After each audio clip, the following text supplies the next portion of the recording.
मी तेजगान फाउंडेशनचं महाआसमानी शिबिर केलं. त्याचं मला काय अनुभव आला सांगतो मी. कसं होतं, काही गोष्टी आपल्या जीवनात येतात, त्या अशा येतात की पुढं काहीतरी असं होणार आहे की त्याची तयारी करण्यासाठी येतात.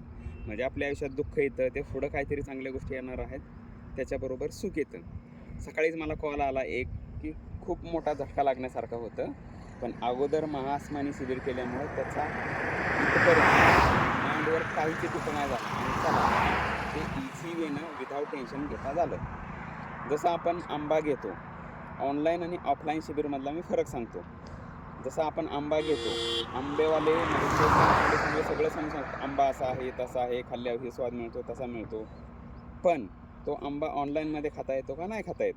ऑफलाईनमध्ये जो आंब्याचा रस चाखता येतो, तसंच महाआसमानी शिबिर केल्यानंतर होतं. आपल्या आयुष्यात कितीतरी असे प्रसंग येतात. आपण म्हणतो टेन्शन आलं, टेन्शन आलं. पण टेन्शन म्हणतो पेन्शन लेणे गाया. पण तसं होतं का? ॲक्च्युली नाही होत. टेन्शन आपल्याला येतंच आणि त्याच्यावर आपल्या शरीरावर इफेक्ट होतो आणि आपण आजारी पडतो किंवा इतर काहीतरी प्रसंग होतात, आपली चिडचिड होते.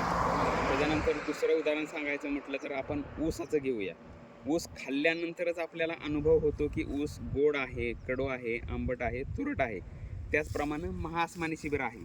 हे शब्दात तुम्हाला सांगू शकत नाही की कसा त्याचा अनुभव किंवा कशी त्याची फिलिंग्ज आहे. त्यामुळं जसा ऊस खाल्ल्यानंतर आपल्याला गोड आहे, आपल्या शरीराला आरोग्य आहे, तसंच सगळ्यांनी महाआसमानी शिबिर केलं तर तुम्हाला जाणवेल की महाआसमानी शिबिरमध्ये काय आहे.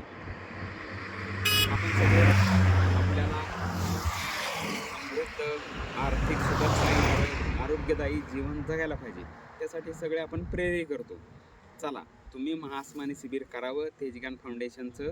त्याबद्दल मी तुम्हाला शुभेच्छा देतो आणि तुम्ही माहिती घेऊन किंवा माझ्याकडून माहिती घेऊन ते शिबिर करावं.